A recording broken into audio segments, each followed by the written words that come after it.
नमस्कार, स्वागत है आप सभी का हमारे इस चैनल पर। तो आज के इस वीडियो में हम लोग पढ़ेंगे इटली में फासीवाद अथवा मुसोलिनी के उदय के कारण। अभी तक मैंने मुसोलिनी या फिर फासीवाद के टॉपिक पर एक वीडियो बनाया है और उसमें मैंने आपको मुसोलिनी के थोड़ा सा जीवन परिचय के बारे में बताया था। ओके, वो पहला वीडियो था। तो मैंने कहा था मुसोलिनी या फिर नाजीवाद पर फासीवाद पर 3 से 4 वीडियोज़ आएंगे। ओके, तो ये दूसरा वीडियो है। तो मैंने आपको परिचय बता दिया था मुसोलिनी का पूरा पहले वाले वीडियो में। आज के वीडियो में हम लोग को पढ़ना है कि भाई इटली में फासीवाद की उत्पत्ति के कौन कौन से कारण थे, फासीवाद क्या है, इसकी उत्पत्ति कैसे हुई। ओके, या फिर मुसोलिनी प्रधानमंत्री कैसे बना। आप चाहे मुसोलिनी के उदय के कारण पूछे तो भी यही लिखना है, या फिर चाहे फासीवाद के उदय का कारण पूछे तो भी यही लिखना है। दोनों में एक ही लिखना है। ओके, आंसर सेम रहेगा। फासीवाद, इसको इंग्लिश में बोलते हैं फासिज्म। ओके, इंग्लिश में क्या बोलते हैं? फासिज्म। स्पेलिंग याद रखना। तो सबसे पहले हम लोग कारण पढ़ने से पहले थोड़ा सा यहाँ पर हम लोग फासीवाद का अर्थ जान लेते हैं कि भाई फासीवाद का मतलब क्या होता है, शब्द कहाँ से आया। ओके, फासीवाद का अर्थ देखिए, फासीवाद को अंग्रेजी में फासिज्म कहा जाता है। देखिए क्या कहा जाता है? फासिज्म। मैंने हिंदी में भी लिख दिया ताकि आपको समझ में आए। तो फासीवाद को अंग्रेजी में फासिज्म कहते हैं या कहा जाता है, जो लैटिन शब्द फासियो से मिलकर बना है। फासियो, या फिर इसको बहुत लोग फासियो पढ़ेंगे, बहुत लोग फेसियो, इसलिए हमने दोनों लिख दिया। तो लैटिन शब्द है फैसियो या फिर फासियो, उसी से मिलकर बना है फासिज्म। ओके, एक लैटिन शब्द है फासियो, उसी से मिलकर बना है फासिज्म, ये जिसको हिंदी में हम फासीवाद कहते हैं। इसका अर्थ होता है बंडल या लकड़ियों का बंधा हुआ ढेर। तो फासीवाद का क्या अर्थ होता है? फासियो, देखिए फासीवाद फासियों से मिलकर बना है और फासियों का अर्थ होता है बंडल या फिर लकड़ियों का बंधा हुआ ढेर। और कैसा बंडल या कैसा ढेर? एक ऐसा बंडल जिसके बीच में ऊपर निकला हुआ कुल्हाड़ा होता था।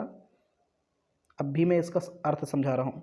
यह लकड़ियों का बंडल लाल फीते से बंधा होता था, जो राजकीय अधिकार का चिन्ह था, चिन्ह या प्रतीक होता था, जिसे प्राचीन रोमन सरकार के प्राधिकार और शक्ति का चिन्ह माना जाता था। देखिए यहाँ पर बेसिकली लकड़ी बंडल बताया गया और यहाँ पर एक बात है कि लाल फीते से वो बंधा होता था। तो देखिए गट्ठर का मतलब एक प्रकार से हुआ, जैसे मान लीजिए ये लकड़ी है, यानी कि ये जनता है, और जनता पर किसका नियंत्रण है? मैंने कहा ये एक बंधा होता था और इस पर एक कुल्हाड़ी लगा होता था। क्या लगा होता था? कुल्हाड़ी। तो कुल्हाड़ी का मतलब है शासक। गट्ठर के ऊपर कुल्हाड़ी लगा है, इसका मतलब कुल्हाड़ी शासक है और वो इन गट्ठरों पर नियंत्रण रखे हुए है। और लाल फीते से बंधा होता, तो लाल फीता शक्ति का प्रतीक था, पावर का। ओके, इटालियन साम्राज्य का, प्राचीन काल में। इटालियन मतलब रोमन साम्राज्य, चाहे इटली साम्राज्य कहिए चाहे रोमन साम्राज्य, क्योंकि इटली की राजधानी रोम ही है। तो बेसिकली आपको यहाँ पर थोड़ा सा समझ में आया होगा। अभी 2-3 बार इसको पढ़ेंगे तो समझ में आएगा। ओके, फासीवाद शब्द को इंग्लिश में फासिज्म बोलते हैं। एक बार फिर से पढ़ा देता हूँ।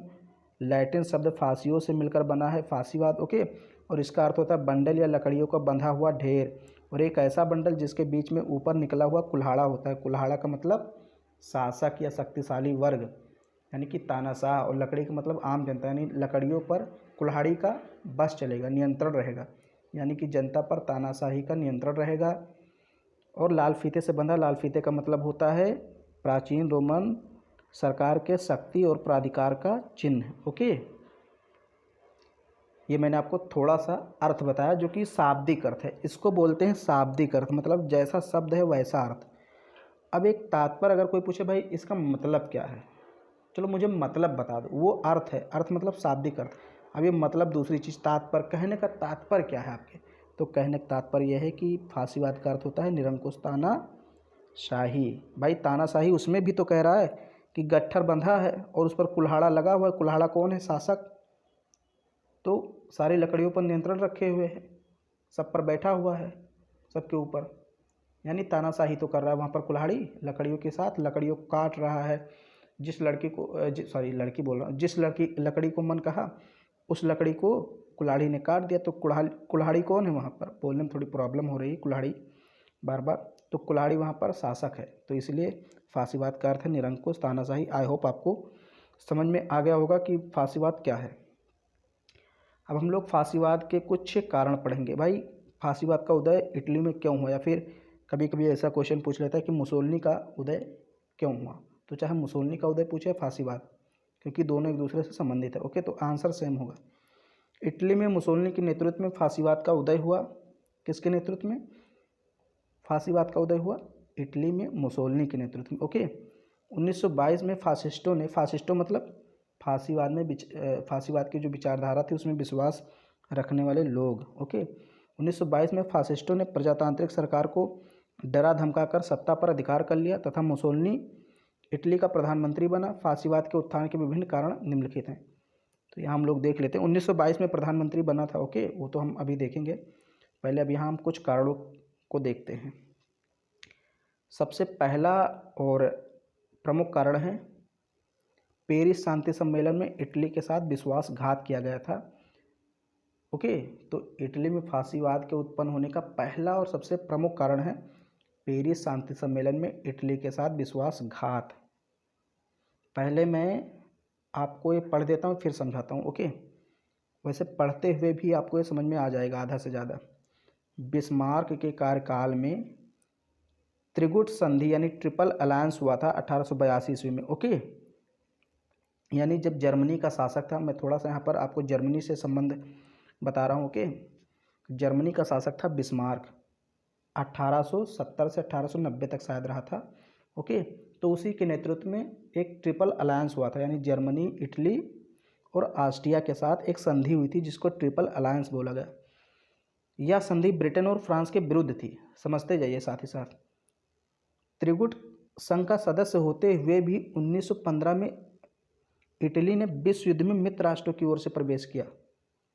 अब देखिए, अब इतना समझ लीजिए, इटली ने 1882 ईस्वी में संधि किसके साथ की थी? जर्मनी और ऑस्ट्रिया के साथ। तीनों ने कहा था हम तीनों एक दूसरे की रक्षा करेंगे और एक दूसरे का साथ देंगे युद्ध में। लेकिन इटली ने क्या किया? संधि तो की थी जर्मनी और ऑस्ट्रिया के साथ, लेकिन जब प्रथम विश्व युद्ध हुआ तो किसकी तरफ चला गया? वो फ्रांस और ब्रिटेन के तरफ चला गया, यानी मित्र राष्ट्रों की तरफ से शामिल हुआ। अब ऐसा क्यों किया था उसने? क्योंकि 26 अप्रैल 1915 ईस्वी को गुप्त संधि के द्वारा मित्र राष्ट्रों ने उसे मतलब इटली को ट्रेंटिनो, दक्षिणी टिरोल, गोरोजिया, ट्रिस्ट, ईस्ट्रिया, फ्यूम, डालमेशिया, अल्बानिया, तुर्की के कुछ भाग तथा अफ्रीका में जर्मन के कुछ उपनिवेश देने के लिए वचन दिया था। समझ गए? इतना मैं आपको समझा देता हूँ। वास्तव में इटली ने पहले संधि किसके साथ की थी? इटली ने सबसे पहले संधि की थी जर्मनी और ऑस्ट्रिया के साथ 1882 में, कि हम तीनों युद्ध में एक साथ लड़ेंगे एक ओर से। ओके, लेकिन मित्र राष्ट्र ने इटली को अपने पक्ष में कर लिया। कैसे? 26 जनवरी 1915 को मित्र राष्ट्र ने इटली से गुप्त समझौता किया और उसे कुछ लालच दिया कि युद्ध में अगर आप हमारी तरफ से लड़ेंगे तो हम आपको ये क्षेत्र देंगे। अब बहुत सारे क्षेत्र यहाँ पर हैं, ट्रेंटिनो, दक्षिणी टिरोल, गोर्जिया, ट्रेस्ट, ईस्टिया, फ्यूम, डालमेशिया, अल्बानिया, तुर्की के कुछ भाग, अफ्रीका में जो जर्मनी के उपनिवेश थे उसको देने की बात मित्र राष्ट्रों ने कही कि अगर इटली मेरी तरफ से यानी हमारी ओर से लड़ेगा तो इटली को ये सारे प्रदेश दिए जाएंगे। अब इटली आ गया लालच में और वो कूद गया युद्ध में किसकी तरफ से? मित्र राष्ट्रों की ओर से, और जर्मनी के विरुद्ध हो गया। ये प्रथम विश्व युद्ध की बात हो रहा है।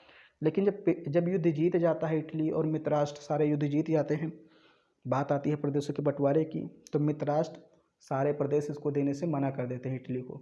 कहते हैं कि तुमने तो कोई भूमिका ही नहीं निभाई, युद्ध में तो प्रदेश क्यों थे? ओके, तो फिर एक प्रकार से इटली के साथ विश्वासघात हो जाता है। तो जो मुसोलिनी था उसको मौका मिल जाता है, क्योंकि इटली के साथ जब विश्वासघात हुआ तो इटली की जो जनता थी वो इटली की सरकार पर दबाव बनाने लगी कि अगर कोई मजबूत सरकार होता तो विश्वासघात ना होता। तो इटली की जो जनता थी वो गणतंत्रीय सरकार पर सवाल उठाने लगी कि हमारी इटली की सरकार किस प्रकार की है कि कुछ इलाका ही नहीं मिला, युद्ध में शामिल हुए, नुकसान भी हुआ। और इसी का फ़ायदा उठाया फांसीवाद ने, यानी कि मुसोलिनी ने, और उसने जनता से कहा कि अगर हमारी सरकार बनी तो हम वो सारे क्षेत्र लाएंगे जो इटली को देने के लिए वादा किया गया था। ओके, ये देखिए, पेरिस शांति सम्मेलन में इटली की समस्त आशाओं पर पानी फेर दिया गया। विल्सन ने, यानी कि जो अमेरिका के राष्ट्रपति थे वुडरो विल्सन, उन्होंने गुप्त संधियों को मानने से इनकार कर दिया। उसे केवल ट्रेंटिनो डालमेशिया के तट का कुछ भाग एवं टिरोल ही दिए गए। यानी इटली को कौन कौन सा क्षेत्र मिला? ट्रेंटिनो मिल गया थोड़ा सा, डालमेशिया के तट का कुछ भाग और टिरोल, बस इतने ही क्षेत्र मिले। जबकि देने के लिए कौन कौन सा क्षेत्र कहा गया था? ये सारे क्षेत्र उसको देने के लिए कहे गए थे। जबकि मिला क्या? इतना केवल, ट्रेंटिनो, डालमेशिया के तट का कुछ, टिरोल। अफ्रीका में जो जर्मनी के उपनिवेश थे उसको फ्रांस और ब्रिटेन ने आपस में मिलकर बांट लिया। उसे लगा कि मित्र राष्ट्र ने उसके साथ विश्वासघात किया, यानी इटली को लगा कि मित्र राष्ट्र ने हमें धोखा दिया, हमसे जो वादा किया था वो हमको नहीं दिया। अब इटली की जनता इटली की गणतंत्रीय सरकार से नफरत करने लगी। इसी नफरत ने फांसीवाद का रास्ता सुगम बना दिया। इटली की जो सरकार थी उसने सारा भंडा किस पे फोड़ा, सारा गुस्सा किस पे उतारा? इटली की सरकार ने। जैसे अभी भारत भाई किसी, मान लीजिए भारत का किसी से युद्ध हो जाए, भारत का बहुत ज़्यादा अपमान हो, तो जो भारत की जनता है वो किस पर पूरे सवाल उठाएगी? भारतीय सरकार पर। तो ऐसे इटली की जनता ने इटली की सरकार पर पूरा सवाल उठाया कि आपने ऐसा किया, आप ही की वजह से हुआ, अगर सरकार मजबूत होती तो इटली के साथ ऐसा ना होता। और इसी का फ़ायदा उठाया फांसीवाद ने, यानी मुसोलिनी ने, और उसने वादा किया जनता से कि आप हमारी सरकार बनाइए, ये गणतंत्रीय सरकार बेकार है, देखिए इसने बेइज्जती करवा दी इटली की। तो लोगों ने मुसोलिनी को समर्थन देना शुरू किया, और ये पहला कारण था कि भाई एक प्रकार से तानाशाही को लोगों ने पसंद किया। अब ये दूसरा कारण युद्धजन्य निराशा, ये भी प्रथम विश्व युद्ध से संबंधित है। तो मैं इसको पहले आपको समझा देता हूँ, फिर आपको मतलब पढ़ के सुनाता हूँ। ओके, देखिए असल में हुआ क्या, प्रथम विश्व युद्ध में इटली को बहुत ज़्यादा नुकसान हुआ था। मतलब उसके लगभग 6 लाख सैनिक मारे गए, 10 लाख घायल हो गए थे। ओके, और लगभग 15 अरब डॉलर की उसकी संपत्ति नष्ट हुई थी। 15 अरब डॉलर, उसके रुपए पैसे जो भी उसमें वहाँ की मुद्रा थी वो बर्बाद हुए थे। तो इटली में महंगाई काफ़ी बढ़ गई, अर्थव्यवस्था बढ़ गई, बेरोजगारी बढ़ गई। इटली की जो मुद्रा थी उसका अवमूल्यन हो गया, यानी उसका मूल्य कम हो गया। तो इटली की जो जनता थी वो काफ़ी ज़्यादा परेशान हो गई थी महंगाई के कारण, अर्थव्यवस्था, बेरोजगारी के कारण। ओके, अब वो गुस्सा किस पर निकालेगी? सरकार पर। तो इटली की सरकार ने सारा गुस्सा अपनी सरकार पर निकाला, यानी गणतांत्रिक सरकार पर। और उसमें इटली की ज़रूरत थी, इटली की जनता चाहती थी कि एक ऐसा आदमी मिल जाए जो इन सारी प्रॉब्लम से छुटकारा दिला दे इटली को। और वो आदमी कौन था? मुसोलिनी। मुसोलिनी ने वादा किया कि अगर हमारी सरकार बनेगी तो हम फिर से इटली की प्रतिष्ठा को स्थापित करेंगे, लोगों को रोज़गार देंगे, बेरोजगारी दूर करेंगे, अर्थव्यवस्था को मजबूत बनाएंगे, इटली को अंतर्राष्ट्रीय प्रतिष्ठा दिलाएंगे। ये सारी चीज़ें मुसोलिनी ने किया और उसको लोगों ने समर्थन दिया। तो वही चीज़ इसमें लिखी है। अब मैं पढ़ देता हूँ। प्रथम विश्व युद्ध में भागीदारी करने से इटली को जन और धन की भारी हानि हुई थी। हानि मतलब नुकसान। ओके, हाल यहाँ लिखा है, गलत होगा। इटली ने 12 अरब डॉलर युद्ध पर खर्च किए थे, युद्ध पर खर्च किए थे, वाह किए थे नहीं, टाइपिंग मिस्टेक बहुत ज़्यादा हो सकती है। ओके, वहन किए थे या खर्च किए थे। ओके, और 3 अरब डॉलर की उसकी संपत्ति भी नष्ट हुई थी, यानी युद्ध में हथियार वगैरह नष्ट हुए थे।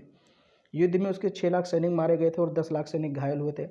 राष्ट्रीय ऋण बहुत बढ़ गया था, यानी कर्जा भी लेना पड़ा था इटली को कई देशों से, तो भी बढ़ गया था। अर्थव्यवस्था जर्जर हो गई थी, वस्तुओं के मूल्य बेतहाशा बढ़ गए। इटली की मुद्रा का मूल्य 70% कम हो गया। इस कारण देश में साधारण जनता, मजदूर तथा सैनिक वर्ग सभी में असंतोष व्याप्त था। इस समय देश को ऐसे मसीहा की ज़रूरत थी जो देश की सारी समस्याओं का निराकरण कर दे। ऐसे में बेनिटो मुसोलिनी ने इटली की जनता से वादा किया कि वह रोम के खोए हुए गौरव को फिर से स्थापित करेगा और इटली को अंतर्राष्ट्रीय प्रतिष्ठा दिलाएगा। मुसोलिनी ने कहा कि उसकी सत्ता स्थापित होने पर देश की अर्थव्यवस्था को मजबूत किया जाएगा, अतः जनता ने उसका साथ दिया। ये दूसरा कारण आई होप आपको समझ में आया होगा। ओके, युद्धजन्य निराशा। फिर ये छोटे छोटे कारण है, इसको पढ़ लेते हैं हम लोग जल्दी से। साम्यवाद का भय। ओके, इटली में साम्यवाद का प्रभाव बढ़ रहा था, किसानों तथा मजदूरों में गहरा असंतोष था। जगह जगह कारखानों में हड़तालें हो रही थी, श्रमिक कारखानों की मशीनों को तोड़फोड़ रहे थे। इससे पूंजीपति, जमींदार और धनिक वर्ग अपने आप को असुरक्षित महसूस करने लगे। उन्हें लगा कि वर्तमान सरकार उन्हें सुरक्षा देने में असमर्थ है, अतः उन्होंने मुसोलिनी को समर्थन देना शुरू कर दिया। और इसलिए क्यों समर्थन दिया था उन्होंने? क्योंकि मुसोलिनी साम्यवाद का विरोधी था। इसको समझ लीजिए। देखिए, मैंने आपको बताया कि रूस में बोल्शेविक क्रांति हो गई थी, तो अब बोल्शेविक क्रांति के बाद रूस में साम्यवादी सरकार की स्थापना हुई। तो साम्यवादी सरकार चाहती थी पूरे विश्व में साम्यवादी सरकार बने, तो इटली में भी बनाना चाहती थी। अब इटली में साम्यवाद का प्रचार प्रसार बढ़ रहा था, और साम्यवाद क्या है, संपत्ति का राष्ट्रीयकरण। ओके, एक प्रकार से साम्यवादी विचारधारा के अंतर्गत सरकार क्या करती है, संपत्ति का राष्ट्रीयकरण कर लेती है। तो जमींदार, पूंजीपति, धनिक वर्ग, उदारवादी व्यक्ति, ये सब डर गए कि अगर ये सरकार बन गई, साम्यवादी सरकार बन गई, तो ये तो हमारी पूरी मतलब संपत्ति, हमारी पूरी फैक्ट्री, उद्योग धंधे सब अपने अंडर में, नियंत्रण में ले लेगी। तो ये सब डर गए साम्यवादी विचारधारा से। ओके, और किसानों ने, मजदूरों ने कई प्रकार के हड़तालें भी की, पूंजीपतियों के सारे फैक्ट्री को उन्होंने तोड़ा फोड़ा बहुत सारे। तो पूंजीपति डर गए कि ये जो सरकार है वास्तव में गणतांत्रिक सरकार, ये साम्यवादी सरकार से हमारी रक्षा नहीं कर पाएगी। ओके, इनमें डर पैदा हो गया पूंजीपतियों में और जमींदारों में, धनिक वर्गों में, कि ये जो सरकार है हमारी रक्षा नहीं कर पाएगी। अगर हमारी रक्षा हमको करनी है तो सरकार बदलनी पड़ेगी। तो इन सभी ने क्या किया कि मुसोलिनी को समर्थन देना शुरू कर दिया, क्योंकि मुसोलिनी जो था वो साम्यवाद का विरोधी था, और पूंजीपति, जमींदार, धनिक वर्ग ये भी साम्यवाद से नफरत करते थे, सोचते थे हमारे देश में साम्यवादी सरकार की स्थापना ना हो। तो यानी ये इन दोनों के विचार मिलते थे। ओके, पूंजीपति, धनिक वर्ग, जमींदार और मुसोलिनी ये सब एक हो गए, यानी कि पूंजीपति, जमींदार, धनिक वर्गों ने मुसोलिनी को समर्थन दिया, और फिर मुसोलिनी की तानाशाही सरकार स्थापित हो गई। फिर यहाँ है प्रजातांत्रिक सरकार की दुर्बलता। तो मैंने आपको बताया भाई, जो इटली में प्रजातांत्रिक यानी गणतांत्रिक सरकार थी बहुत ज़्यादा दुर्बल थी, वही चीज़ें यहाँ पर लिखी हैं। इटली के अंदर राष्ट्रवादियों में भी प्रजातांत्रिक सरकार के विरुद्ध विद्रोह या असंतोष था। इटली की प्रजातांत्रिक सरकार दुर्बल थी, गृह नीति और विदेश नीति दोनों क्षेत्र में वह असफल रही थी, सफल नहीं, असफल। ओके, दोनों क्षेत्रों में, यानी गृह नीति में भी असफल रही, विदेश नीति में भी असफल रही। सरकार साम्यवादियों की तरह हिंसक कार्रवाई के विरुद्ध उद्योगों को सुरक्षा देने में असमर्थ रही। मैंने अभी आपको बताया कि भाई जो श्रमिक थे वो फैक्ट्री में मशीनों को तोड़ फोड़ रहे थे, हड़तालें कर रहे थे, और सरकार पूंजीपतियों को कोई सुरक्षा नहीं दे पाई। वही लिखा है, देखिए, ये देखिए, उद्योगों को सुरक्षा देने में असमर्थ रही। पेरिस शांति सम्मेलन में उसकी असफलता तथा फिल्म के मामले में उसके आत्मसमर्पण से भी इटली के सैनिक, बुद्धिजीवी, देशभक्त सभी निराश थे। मुसोलिनी ने इस निराशा का लाभ उठाया और तमाम तरह के वादे किए जनता से, फिर लोगों ने साथ दिया मुसोलिनी का। आकर्षक कार्यक्रम, अब भाई उसके कुछ कार्यक्रम भी थे मुसोलिनी के। ओके, कार्यक्रम का मतलब एक प्रकार से लोगों को आशा दिया कि अगर हम ये बनेंगे, मतलब अगर हम प्रधानमंत्री बनेंगे इटली के, तो पूंजीपतियों को ये लाभ देंगे, राष्ट्रवादियों, देशभक्तों को ये लाभ देंगे, या फिर जो श्रमिक वर्ग हैं उनको ये लाभ देंगे। ऐसे बहुत सारे इसने वादा किया। तो वही है आकर्षक कार्यक्रम। इसका कार्यक्रम मतलब इसका जो प्रोग्राम था भविष्य का बहुत अच्छा था, घोषणा पत्र आप कह सकते हो। कि जैसे मुसोलिनी का कार्यक्रम बहुत आकर्षक था। मुसोलिनी ने सभी वर्गों की समस्याओं को हल करने का वादा किया था। पूंजीपति को आशा थी कि औद्योगिक उत्पादन में वृद्धि होगी, जमींदारों को आशा थी कि कृषकों का विद्रोह समाप्त हो जाएगा और संपत्ति की रक्षा होगी, मध्यम वर्ग तथा बुद्धिजीवियों को आशा थी कि शांति और व्यवस्था स्थापित होगी। देशभक्त इस बात से संतुष्ट थे कि फासिस्ट देश को शक्तिशाली बनाएंगे, यानी फांसीवादी लोग जो हैं वो देश को शक्तिशाली बनाएंगे और इटली की प्राचीन गौरव को स्थापित करेंगे। तो मतलब सभी लोगों में एक आशा थी। पूंजीपति सोचते थे कि हमारे उद्योग धंधे बढ़ेंगे, विस्तार होगा। ओके, देशभक्त लोग सोचते थे कि हमारा देश फिर से अपने गौरव को प्राप्त करेगा। मध्यम और बुद्धिजीवी सोचते थे कि शांति स्थापित होगी। ओके, तो इस तरह से सभी वर्ग अपने लाभ को देख रहे थे, इसलिए सभी वर्गों ने एक प्रकार से मुसोलिनी को समर्थन दिया। एक और इसका जो लास्ट कारण है भाई, फांसीवादी दल और मुसोलिनी का व्यक्तित्व, ये भी एक बहुत बड़ा रोल अदा करता है फांसीवाद के उदय में। अगर अच्छा व्यक्ति है, ताकतवर है, उसके भाषण में दम है, तो लोग उसकी ओर बढ़ेंगे, उसको पसंद करेंगे। तो मुसोलिनी के व्यक्तित्व की फासिस्टवाद के उत्थान में निर्णायक भूमिका थी। मुसोलिनी एक जोशीला वक्ता था, यानी भाषण देने वाला था, कुशल संगठन करता था। उसके नेतृत्व में फासिस्ट होगा। ओके, मिस्टेक कई जगह हो सकती है। फासिस्ट दल निरंतर शक्तिशाली होता गया, उसके कार्य और विचार में राष्ट्रवाद का प्राधान्य था, यानी जब भी वो कोई बात करता था, कोई कार्य करता था, तो उसमें राष्ट्रीयता की भावना झलकती थी। ओके, कि हम देश को ये कर देंगे, वो कर देंगे, ऊंचा बना देंगे, ये गौरव प्रतिष्ठा दिला देंगे, यही सब बातें करता था। उसने ब्लैक शर्ट वाले अपने अनुयायियों की एक विशाल सेना का संगठन किया, यानी एक सैनिक संगठन बनाया जिसमें बहुत सारे सैनिक थे, ब्लैक शर्ट पहनते थे, काले कपड़े। ओके, अक्टूबर 1922 में नेपल्स में फासिस्ट सम्मेलन में घोषणा की कि तत्कालीन सरकार ने यदि सत्ता न सौंपी तो रोम पर चढ़ाई कर दी जाएगी। 27 अक्टूबर 1922 को 50,000 स्वयं सेवकों के साथ मुसोलिनी रोम की तरफ बढ़ा। इटली की राजधानी रोम, ओके, रोम की तरफ बढ़ा। अतः विवश होकर सम्राट विक्टर इमैनुअल तृतीय ने तत्कालीन सरकार के प्रधानमंत्री फेक्टा, उसमें जो प्रधानमंत्री थे फेक्टा, और सम्राट कौन था इटली का? इमैनुअल तृतीय। तो इमैनुअल तृतीय ने प्रधानमंत्री फेक्टा तथा उसके मंत्रिमंडल को त्यागपत्र देने के लिए कहा। 30 अक्टूबर 1922 को मुसोलिनी ने प्रधानमंत्री पद का पदभार संभाला और अपनी सरकार का गठन किया। इस तरह मुसोलिनी इटली का भाग विधाता बन गया और प्रजातंत्र को दफनाकर उसकी कब्र पर तानाशाही सरकार स्थापित कर दिया। मतलब जो मुसोलिनी था उसका व्यक्तित्व भी अच्छा था। ओके, एक कुशल संगठन करता था, मतलब सैनिकों का संगठन बनाया और हमेशा राष्ट्रवाद की भाषा बोलता था। उसने अक्टूबर 1922 में नेपल्स में एक घोषणा की कि अगर वर्तमान सरकार ने इस्तीफा नहीं दिया तो हम रोम पर चढ़ाई कर देंगे। तो जो वहाँ के शासक थे इटली, देखिए शासक और प्रधानमंत्री दोनों अलग अलग होते हैं, जैसे भारत में राष्ट्रपति और प्रधानमंत्री, वैसे इटली में शासक। तो शासक था इमैनुअल तृतीय। उसने इटली के प्रधानमंत्री से कहा, भाई इस्तीफा दे दीजिए, नहीं तो रोम पर चढ़ाई कर देगा, फिर दूसरी घटना घट जाएगी। तो जो प्रधानमंत्री फेक्टा थे और उनका मंत्रिमंडल था, यानी कि उनके जो और मंत्री थे, उन्होंने इस्तीफा दे दिया और 30 अक्टूबर को 1922 को मुसोलिनी ने प्रधानमंत्री पद संभाला और उसने तानाशाही की स्थापना कर दी। तो ये मैंने आपको बताया फासीवाद दल एवं मुसोलिनी का व्यक्तित्व, लास्ट पॉइंट था। ओके, तो यहाँ पर आपने जाना कि भाई कि क्यों उत्पन्न हुआ फासीवाद इटली में।